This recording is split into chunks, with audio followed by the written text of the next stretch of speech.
अम्मा, मैं ये नहीं कर रहा हूँ। क्यों नहीं कर सकती? तुम क्या कसम लेकर आई थी कि इस घर को भूत बंगला बनाकर ही छोड़ो? हालत तो देखो इस घर की।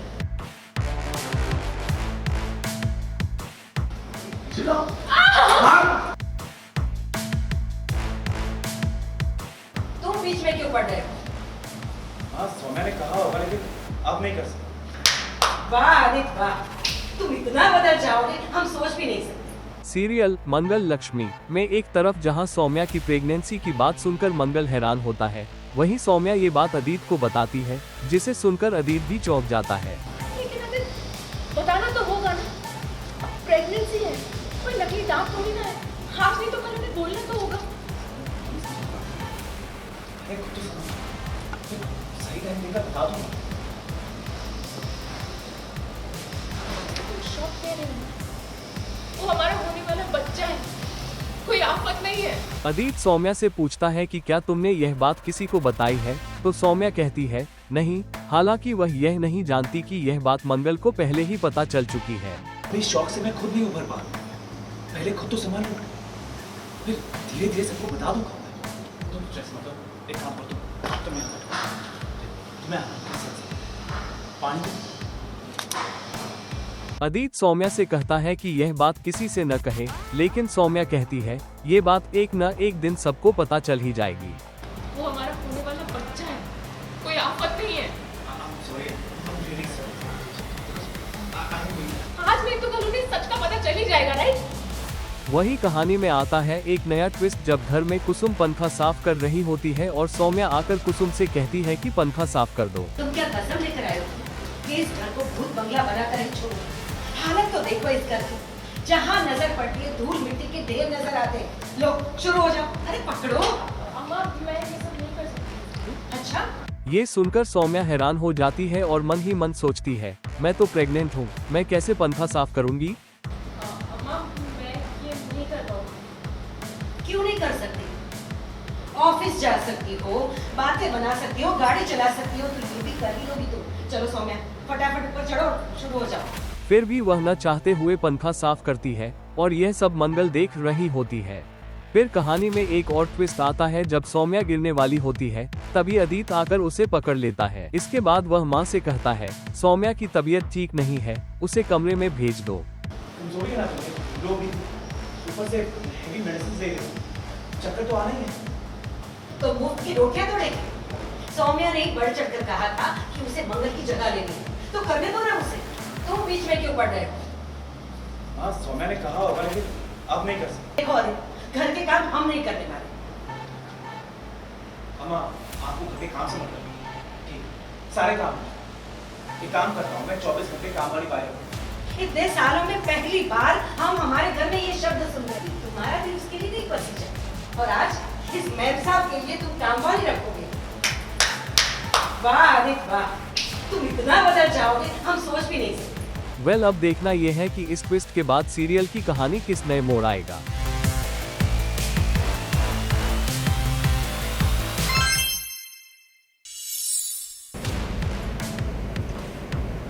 आज भी आप लोग मुझे अपनी फैमिली नहीं मानते। आप सब एक तरफ है और मैं एक तरफ हूँ। उसने फैक्ट्री डालने के बारे में सोचा है तो कुछ सोच समझ कर नहीं सोचा होगा ना। उसने जांच पड़ताल करी होगी ना। पंडित जी ने जो थानेदार साहब के नाम पे कुंडली पड़ी, उसमें तो वही तिथि और वही जन्म की तारीख है जो मासा ने बताई, और उस हिसाब से वो कुंडली थानेदार साहब की नहीं, वंश भाई साहब की हुई ना। सीरियल मेरा बालम थानेदार में आया दिलचस्प मोड़, जहां वंश, जो अपने स्वार्थी मकसद को पूरा करने के लिए 30 लाख रुपए इकट्ठा करना चाहता है, इसलिए वो अपनी मां की सेवा में लगा हुआ है। उसने घर वालों को झूठा बताया कि वह बिजनेस शुरू करना चाहता है, जबकि सच्चाई कुछ और है और वो दृष्टि के कहने पर ये सब कर रहा है। वहीं जब वीर और बुलबुल आते हैं तो सुलोचना कहती है कि वीर ऊपर जाकर चेक ले आए और 30 लाख रुपए पर साइन कर दे। तुम यहाँ क्यों खड़ा है? जाओ ना, जाकर चेकबुक लेकर आओ और मुझे साइन करके दे दो।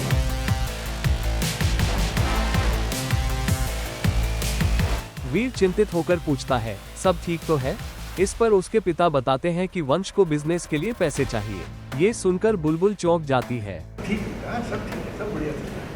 वो अच्छा है कि अपना वंश वो एक अपना नया बिजनेस शुरू करना है। हाँ, उसी की बात है। क्या बात है, अपना खुद का बिजनेस होना तो बहुत बेहतरीन आइडिया लगता है, वेरी गुड। लेकिन आपने सब कुछ चेक कर लिया ना बिजनेस के बारे में, कैसा बिजनेस, मार्केट स्ट्रैटेजी, क्या सब कुछ? हाँ हाँ सब कर लिए। वो असल में क्या है ना कि वो अपनी फैक्ट्री खोलना चाहता है, ये सब है। वीर वंश से पूछता है कि क्या उसने बिजनेस में इन्वेस्ट करने से पहले सब कुछ चेक किया है और अगर जरूरत हो तो वायु की मदद ले सकता है।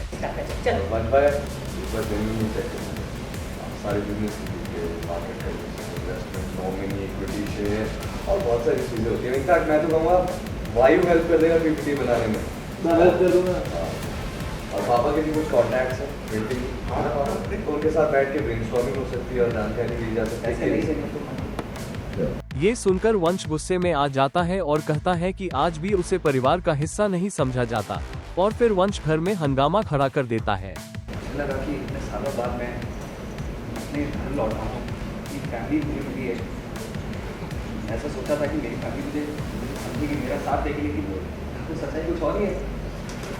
सच्चाई ये है कि आज भी आप लोग मुझे अपनी फैमिली नहीं मानते। आप सब एक तरफ है और मैं एक तरफ हूँ। हाँ, मेरी कोई वैल्यू नहीं है। इस सब के बीच वंश की मां का दिल पिघल जाता है और वह कहती है, मैं अपने बेटे को इस हालत में नहीं देख सकती। वीर, चेक लेकर आ और साइन कर दे, अगर नुकसान होगा तो मैं संभाल लूंगी। उसने फैक्ट्री डालने के बारे में सोचा है तो कुछ सोचे समझ के नहीं सोचा होगा ना। उसने जांच पड़ताल करी होगी ना, तभी तो वो कह रहा है कि मैं फैक्ट्री डालना चाहता हूँ। और मैं नहीं मानती, अगर भगवान ना करे कोई नुकसान हो भी जा रहा है तो हो जाने दे, पैसों का नुकसान झेलने को तैयार हूँ मैं। कहानी में ट्विस्ट तब आता है जब बुलबुल वीर को चेक साइन करने से रोकती है और एक बड़ा राज खोलती है। वह बताती है कि 27 साल पहले 2 बच्चों की अदला बदली हो गई थी। उनकी कुंडली तो समान है, लेकिन कुंडली के अनुसार अगले 2 महीने थंदार पर नहीं बल्कि वंश पर भारी पड़ने वाले हैं। क्या दिक्कत है? तो सिर्फ 27 साल पहले हुए थे 2 बेबी। अदला बदली, लेकिन उनकी कुंडली तो ना बदली ना। मैं कहने का बस इतना ही मतलब है, अगर वो कुंडली वंश भाईसा की है तो दोष भी वंश भाईसा का ही हुआ।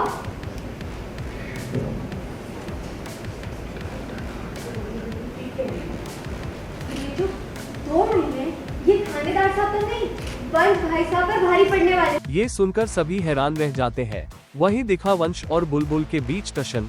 वही बुलबुल की चाल समझ में आने के बाद वीर उसके पास जाता है। इसी बीच बुलबुल आरती की थाली लेकर आती है।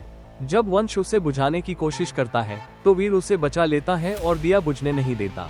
वंश अपनी कुटिल मुस्कान के साथ वहाँ से चला जाता है। तो वंश ने जो हार चोरी किया था वो अब वीर चाचू के हाथ लग गया है एंड रतन भी वीर चाचू के हाथों पकड़ा गया है। तो वो हार की भरपाई करने के लिए वंश को 30 लाख रुपए चाहिए। अब वंश आड़ा टेढ़ा दिमाग लगा रहा था, जहाँ पे दृष्टि ने आके उसको आइडिया दिया कि तू क्यों आड़ा टेढ़ा दिमाग लगा रहा है, तेरी फैमिली है and you know how to emotionally blackmail करना तो तुझे आता है, तो तेरी फैमिली है, जाओ और जाके उन्हीं से ले ले, इतनी मेहनत क्यों करनी। तो वंश ने दिमाग लगाया एंड उन्होंने सुलक्षणा जी को इमोशनली ब्लैकमेल करके उन्हें मनवा लिया कि मुझे 30 लाख रुपए चाहिए एंड उन्होंने ये कहा कि मुझे कोई तो फैक्ट्री खोलनी है, मेरा सपना था ये वो एंड दादी ने हाँ भी बोल दिया, वीर चाचू ने भी हाँ बोल दिया था। बट वीर चाचू कह रहे थे कि तूने समझा सोचा प्लानिंग प्लॉटिंग कर ली है या नहीं। तो तभी वंश ने और ब्लैकमेलिंग किया कि हाँ नहीं देना है तो मत दो, ये वो मैं तो अकेला ही हूँ, जहाँ पे सुलक्षणा जी और इमोशनल हो गई एंड उन्होंने कहा कि अगर पैसे डूबने होंगे तो डूब जाएंगे, पर मेरा बेटा अकेला फील नहीं करना चाहिए। जहाँ पे फिर वीर चाचू को at the end of the day cheque लाना पड़ता है एंड वो साइन करने वाले होते। तभी बुलबुल चाची कहती है कि हम नहीं कर सकते 2 महीने तक, क्योंकि वीर चाचू की कुंडली में 2 महीने तक का दोष था। तो अगर वो वीर चाचू और उनका जो अदला बदली हुआ था तो फिर वो वीर चाचू की कुंडली नहीं, वो कुंडली होनी चाहिए वंश की, मतलब वंश पर 2 महीने तक खतरा है, तो वंश कोई नया बिजनेस स्टार्ट नहीं कर सकता। जहाँ पे सुलक्षणा जी और वो हो गई कि हाँ मेरे बेटे पर खतरा है एंड ऑल। तो बुलबुल ने फिर से दिमाग लगाकर वंश के प्लान को तो वो किया है, बट अब देखना ही है कि वंश और दृष्टि ऐसा क्या करते हैं जिससे कि वो हार की भरपाई कर पाए। वेल, अब इस नए ट्विस्ट के बाद कहानी में आगे क्या मोड़ आएगा ये देखना दिलचस्प होगा।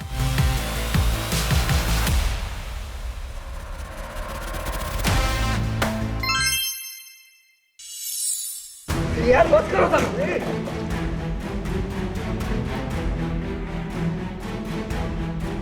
वैसे भी बचपन से जितनी चोट जितने मार और जितने जख्म मुझे मिले उसके सामने ये कुछ भी नहीं है।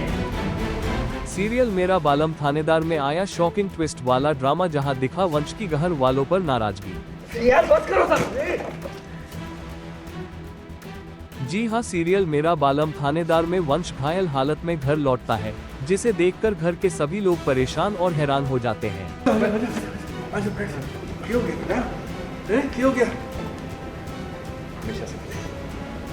उसके सामने ये कुछ भी नहीं है। परिवार के सदस्य उसे बैठाकर उसकी देखभाल करते हैं और यह जानने की कोशिश करते हैं कि आखिर उसके साथ क्या हुआ। सुलोचना वंश के घाव देखकर बेहद चिंतित हो जाती है और उसके घावों पर मरहम लगाने की बात करती है।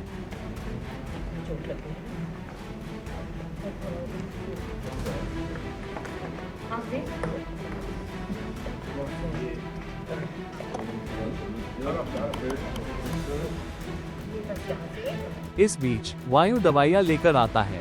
जैसे ही सुलोचना और वीर वंश के पैर के घावों पर दवाई लगाने की कोशिश करते हैं, वंश गुस्से में आकर दवाइयों का डिब्बा फेंक देता है। यार मत करो सब। इसी चोट के पूरा घर सर पे उठाने की जरूरत नहीं है। वंश कहता है, बचपन से जो घाव मुझे मिले हैं उनके सामने ये छोटे मोटे घाव कुछ भी नहीं, इसलिए प्लीज मेरे सामने ये मोटे मोटे आंसू बहाना बंद करें। इतना कहकर वह गुस्से में वहां से चला जाता है। वैसे भी बचपन से जितनी चोट जितने मार और जितने जख्म मुझे मिले उसके सामने ये कुछ भी नहीं है। तो प्लीज छोटी सी बात के लिए मोटे मोटे आंसू दिखाना बंद कीजिए और मुझे इरिटेट करना बंद कीजिए। इस घटना के बाद सुलोचना का दिल टूट जाता है। वह दुखी होकर बुलबुल से कहती है, तुम हर बार अपने जादू से सब कुछ ठीक कर देती हो, इस बार भी कुछ ऐसा जादू कर दो कि वंश अपने सारे गम भूल जाए और हमेशा खुश रहे। तुम्हारे पिटारे में तुम हमेशा से जाती हो, जिससे तुम कभी भी किसी के चेहरे पर मुस्कुराहट ले आती हो, उन्हें खुशियाँ देती हो। वेल ऐप क्या वंश का गुस्सा खत्म होगा? क्या सुलोचना अपने बेटे को खुश देख पाएंगी? ये देखना दिलचस्प होगा।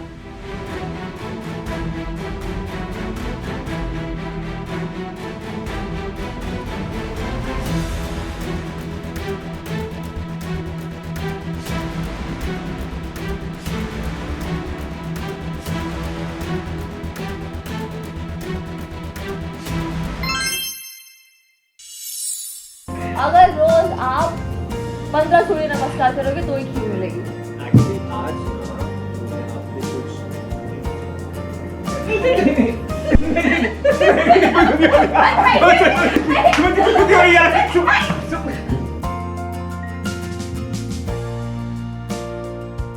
सीरियल सुमन इंदौरी में आया रोमांस वाला ट्विस्ट, जहां एक और तीरथ ने सुमन के उलझे हुए बालों को सुझाने की कोशिश की, वहीं दूसरी ओर दोनों के बीच एक प्यारा और रोमांटिक पल बन गया।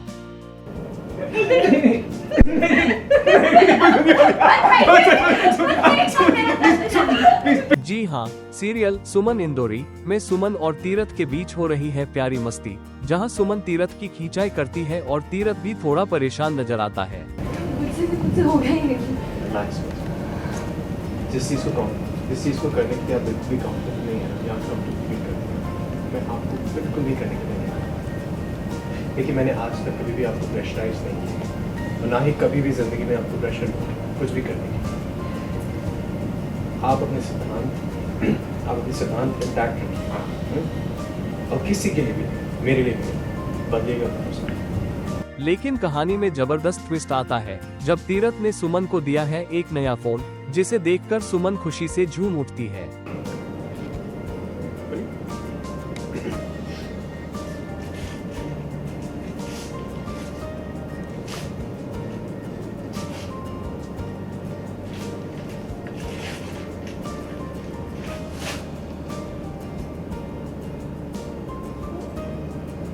जी, अब नमकीन किंग ने आपका जो फ़ोन है वो स्वाहा कर दिया। मेरा अपना हस्बैंड होने के नाते कुछ तो फर्ज बनता है ना। इस बीच दोनों के बीच मस्ती भी खूब हो रही है और बातों बातों में एक खूबसूरत रोमांटिक पल भी बन जाता है। इस पल में सुमन और तीरथ के बीच एक प्यारा सा क्यूट मोमेंट देखने को मिलता है। अरे एक सेकंड सुमन जी, ये बाल है, कुश्ती लड़ने की जरूरत नहीं है, पहलवानी कहीं और दिखाइएगा, ये वैक्स है कि आपको बुरा लगता है। अरे नहीं बुरा लगेगा, बोलिए। It's okay Suman ji. It is not okay. नेताजी बताइए क्या, वरना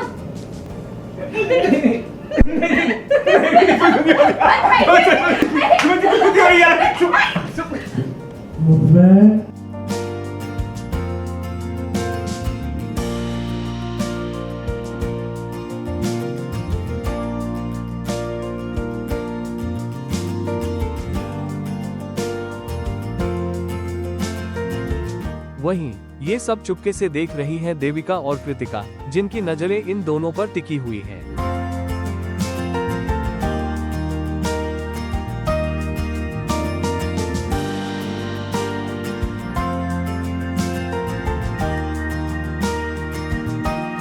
अब सवाल ये है कि क्या सुमन और तीरथ के बीच की यह नजदीकी और बढ़ेगी या फिर देविका की साजिश से कहानी में कुछ और नया ट्विस्ट आएगा? ये देखना अब दिलचस्प होगा।